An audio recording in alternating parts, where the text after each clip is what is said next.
Haryana voice में स्वागत है आपका। मैं हूं आपके साथ सुनील चौहान। आज हम आपको दिखाएंगे कि कैसे सीएम ने पीएम से मुलाकात और इस दौरान क्या कुछ रहा खास। साथ ही बात होगी सीएम के जन संवाद की और अवैध खनन के खिलाफ सीएम मनोहर लाल के दिए अधिकारी को सख्त निर्देश की, और भी बहुत कुछ। मगर सबसे पहले बात करते हैं सीएम मनोहर लाल की सोमवार को हुई पीएम मोदी के साथ मुलाकात की खबर से। आपको बता दें, हरियाणा के सीएम मुख्यमंत्री मनोहर लाल ने सरकार के 9 साल के कार्यकाल और एसवाईएल मामले को लेकर प्रधानमंत्री मोदी से मुलाकात की। इसके साथ ही राजस्थान में हो रहे विधानसभा चुनाव के साथ ही हरियाणा के राजनीतिक माहौल पर बातचीत हुई। 40 मिनट की इस मुलाकात में सीएम मनोहर लाल और पीएम मोदी के बीच प्रदेश के विकास को लेकर कई पहलुओं पर चर्चा की गई। मुख्यमंत्री ने प्रधानमंत्री मोदी को जहां अपनी 9 साल की सरकार के कार्यकाल में लिए गए महत्वपूर्ण फैसलों की जानकारी दी, तो वहीं भविष्य के रोड मैप से अवगत कराते हुए उनके दिशा निर्देश भी प्राप्त किए। इसी महीने 26 अक्टूबर को बीजेपी सरकार के 9 साल पूरे हो रहे हैं। मुख्यमंत्री इस मौके पर जीटी रोड बेल्ट पर राज्य स्तरीय रैली करेंगे, जो कि उनके विधानसभा क्षेत्र करनाल में होने की संभावना है। इस रैली के लिए मुख्यमंत्री ने जहां केंद्रीय गृह मंत्री अमित शाह को निमंत्रण दे रखा है, वहीं प्रधानमंत्री नरेंद्र मोदी से भी रैली में आने का अनुरोध किया है। सीएम मनोहर लाल ने पीएम मोदी से मुलाकात की है।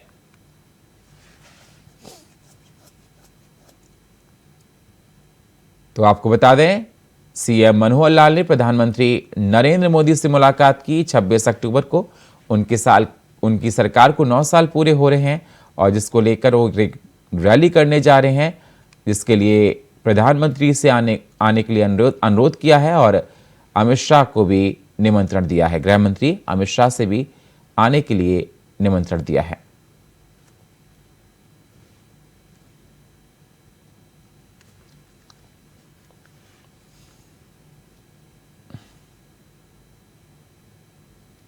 हरियाणा के मुख्यमंत्री मनोहर लाल ने प्रदेश की सरकारी नौकरी के अभ्यर्थियों के लिए एक ऐलान किया है। सीएम मनोहर लाल ने मीडिया से रूबरू होते हुए ग्रुप डी के पेपर के लिए फ्री रोडवेज सेवा का ऐलान किया। उन्होंने कहा कि 21-22 तारीख को होने वाले ग्रुप डी के पेपर के लिए रोडवेज की सेवा अभ्यर्थियों के लिए फ्री रहेगी। परीक्षार्थियों के एडमिट कार्ड पर भी पेपर के दिन का पास दिया जाएगा, जिसको दिखाकर पेपर के दिन अभ्यर्थियों को रोडवेज में किराया नहीं देना होगा। वहीं इस दौरान किसानों के पराली जलाने को लेकर सीएम मनोहर लाल ने कहा कि हम किसानों से जानकारी लेंगे कि इसे जलाने की नौबत क्यों आई है। हम उन्हें समझाएंगे और अगर वो नहीं मानते हैं तो सख्ती करेंगे।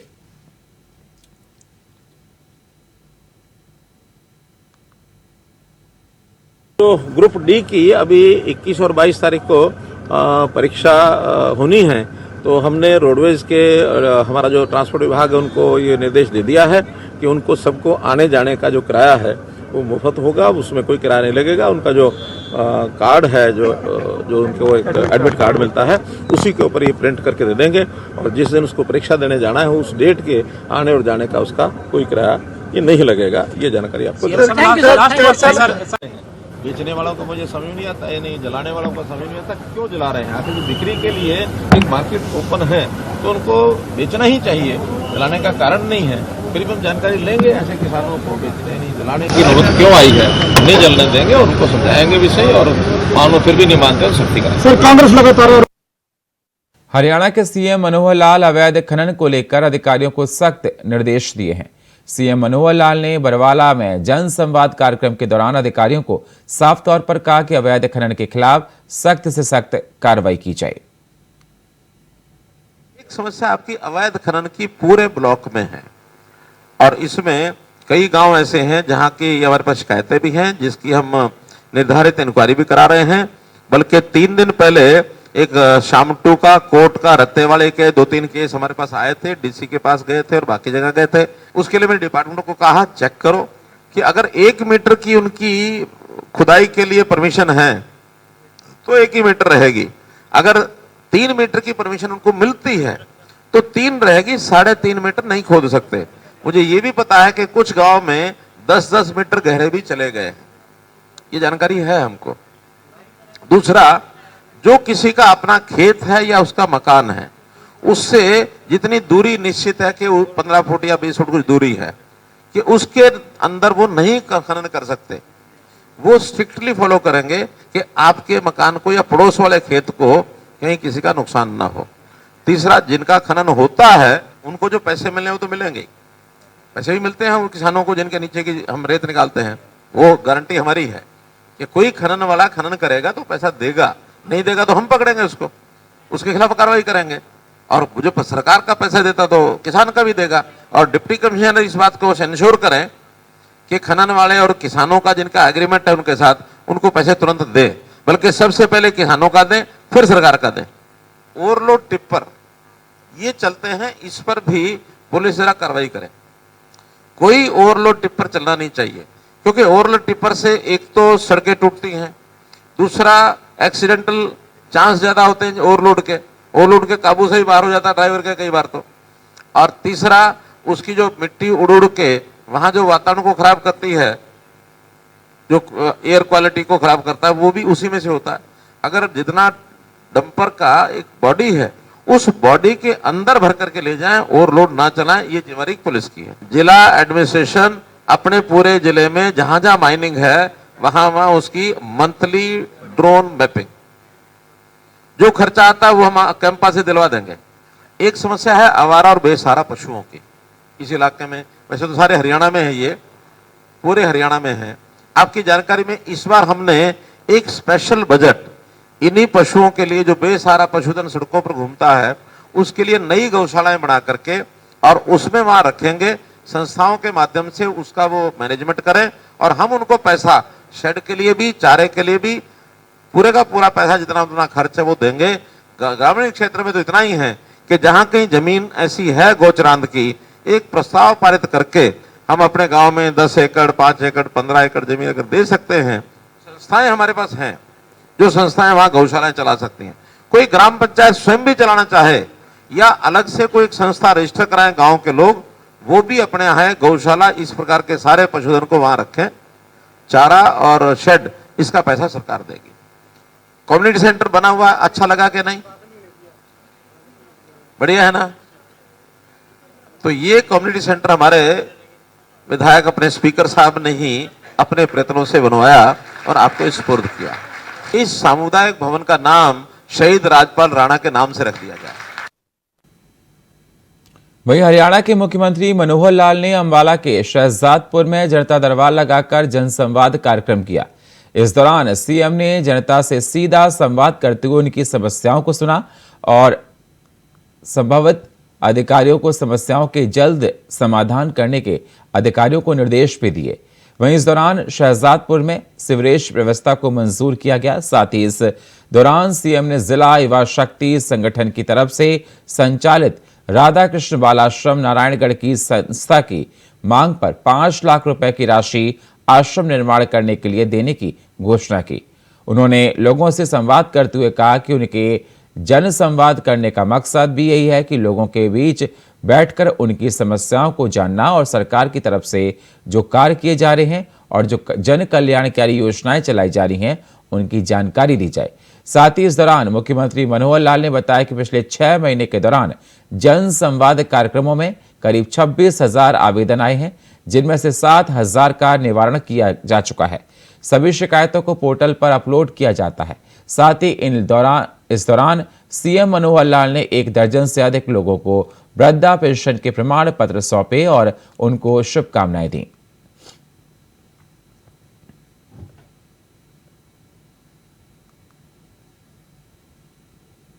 कैथल के इंदिरा गांधी महाविद्यालय के सभागार में आयोजित कार्यक्रम में जन संवाद कार्यक्रम का आयोजन किया गया। आपको बता दें, इस कार्यक्रम में बड़ी संख्या में आमजन पहुंचे और मुख्यमंत्री के समक्ष अपनी शिकायतें रखी। इस दौरान मुख्यमंत्री मनोहर लाल ने सबसे पहले आमजन के बीच माइक देकर लोगों की शिकायतों को सुना। आपको बता दें, कैथल के राजेंद्र कुमार ने अपने बेटे की बीमारी के लिए मुख्यमंत्री से समक्ष अपनी शिकायत रखी। इस पर मुख्यमंत्री मनोहर लाल ने अपने स्वैच्छिक कोष से 50,000 रुपए देने की घोषणा की। इसके अतिरिक्त शहर से जुड़ी समस्याओं के लिए एसपी डीसी को तत्काल कार्रवाई करने के निर्देश दिए।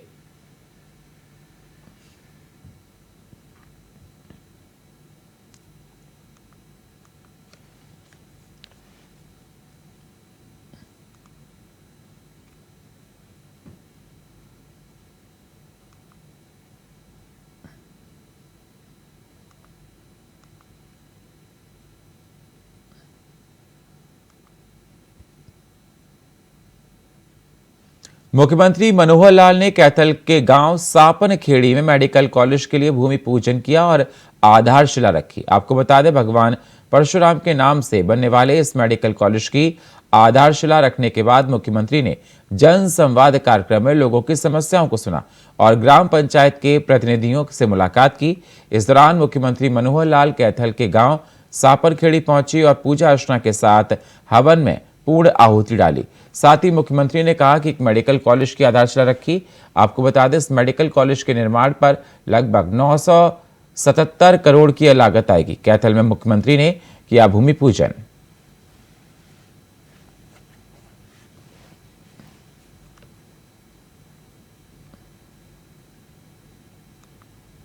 मुख्यमंत्री मनोहर लाल कैथल दौरे पर हैं। इस दौरान उन्होंने जन संवाद कर लोगों की समस्याओं को सुना, साथ ही मौके पर उनकी निवारण किया और सरकारी योजनाओं और सेवाओं के बारे में सभी को विस्तृत जानकारियां दी। आपको बता दें, सीएम ने वहां मौजूद बच्चों के जन्मदिन पर उन्हें शुभकामनाएं देते हुए उपहार भी भेज दिए। साथ ही दिव्यांगजनों को सहायक उपकरण का भी वितरित किए।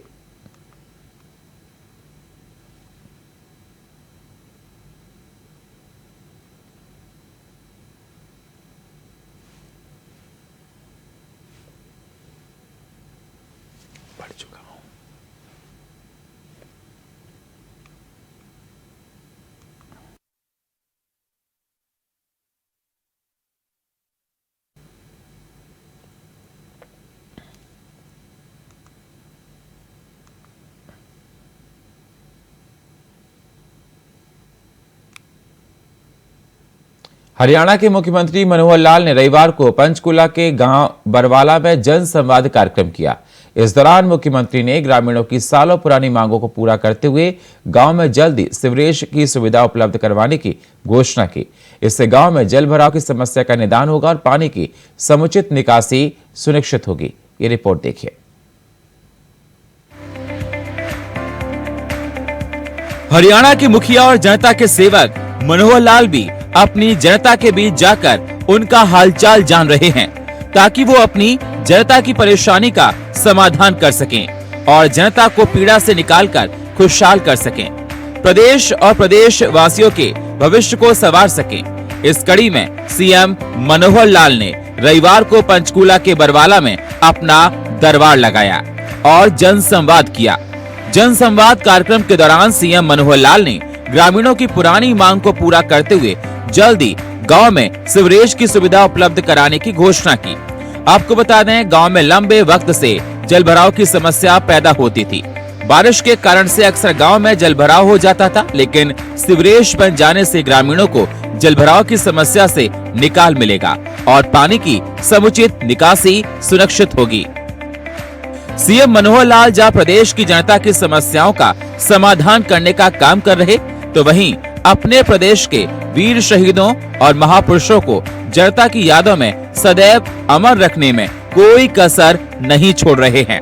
इसी कड़ी में जन संवाद कार्यक्रम के दौरान सीएम मनोहर लाल ने सामुदायिक केंद्र बरवाला का नाम शहीद राजपाल राणा के नाम पर करने की भी घोषणा की। बताते चलें कि बरवाला में जन संवाद कार्यक्रम से पहले सीएम मनोहर लाल ने महाराणा प्रताप की प्रतिमा पर पुष्पांजलि अर्पित कर उनको नमन किया। वहीं जन संवाद कार्यक्रम को संबोधित करते हुए सीएम मनोहर लाल ने कहा कि 26 अक्टूबर को सरकार को 9 साल पूरे होने जा रहे हैं और इस दौरान तहसील, ब्लॉक और जिला स्तर पर भरपूर विकास कार्य हुए हैं। साथ ही सीएम मनोहर लाल ने बताया कि हर एक विधानसभा में सड़कों के निर्माण के लिए 25-25 करोड़ रुपए की राशि मंजूर की गई और सड़कों का निर्माण कार्य भी आरंभ हो चुका है। इसके अलावा इस बार हुई भारी बारिश के कारण से क्षतिग्रस्त हुए पुल और सड़कों के सर्वे का कार्य भी पूरा हो चुका है और इनकी मरम्मत का कार्य भी शुरू कर दिया गया है। आपके घर वाले, आपके रिश्तेदार, आपके दोस्त अपने जन्मदिन को भूल जाएंगे, लेकिन हरियाणा की सरकार और प्रशासन आपके जन्मदिन को हमेशा याद रखेंगे और आपके जन्मदिन पर शासन प्रशासन की तरफ से आपको शुभकामनाएं भेजी जाएंगी।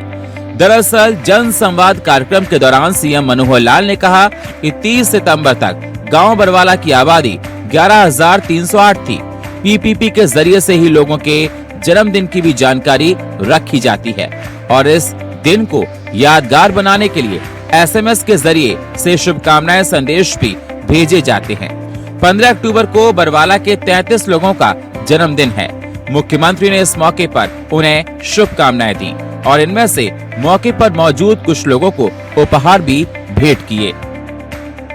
एक वक्त था जब लोगों को अपनी पेंशन को लेकर कार्यालयों अधिकारियों के चक्कर काटते काटते चप्पल घिस जाया करती थी, लेकिन पेंशन नहीं मिलता था।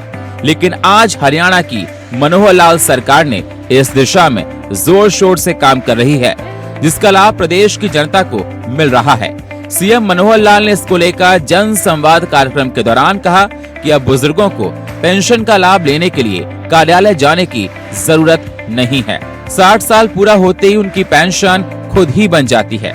ऐसे लोग जो 60 साल के हो चुके हैं और उनकी पेंशन नहीं बनी है, वो मौके पर ही संबंधित विभाग की तरफ से लगाए गए स्टॉल पर जाकर अपनी पेंशन बनवा सकते हैं। इसके बाद कार्यालय में संबंधित अधिकारियों की तरफ से लाभार्थियों की पेंशन बनाई गई। साथ ही बताया गया कि प्रदेश सरकार की तरफ से वृद्धावस्था सम्मान भत्ता, दिव्यांग और अन्य सामाजिक सुरक्षा पेंशनों के साथ साथ विधुर और अविवाहित व्यक्ति के लिए वित्तीय सहायता योजना भी शुरू की गई है। बहरहाल प्रदेश के मुख्यमंत्री मनोहर लाल प्रदेश के विकास को लेकर प्रतिबद्ध हैं और जी जान से प्रदेश के विकास के लिए काम कर रहे हैं। साथ ही विकास की प्रगति जनता दरबार लगाकर खुद ही चेक कर रहे हैं, ताकि प्रदेश की जनता की कोशिश भी पाकर कोई परेशानी ना हो। Bureau report, India voice.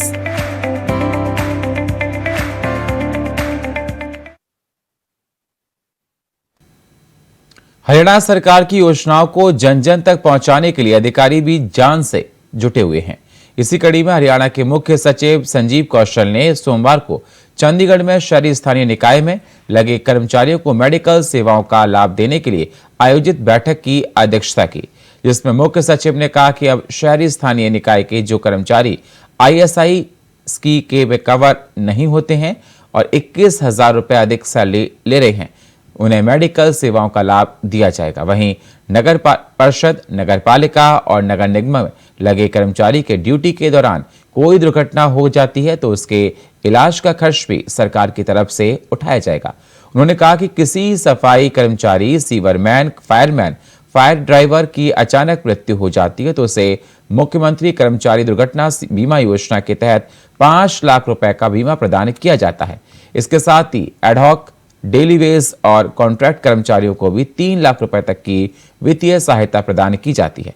मुख्य सचिव ने कहा कि जो कर्मचारी कौशल रोजगार दायरे से बाहर हैं, उन्हें भी स्वास्थ्य लाभ देने पर विचार किया गया।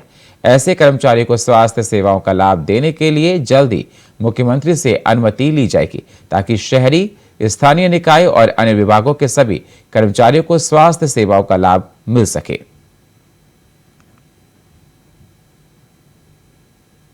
हरियाणा वॉइस में इतना ही। बाकी खबरों के लिए आप बने रहिए इंडिया वॉइस के साथ। तब तक के लिए नमस्कार।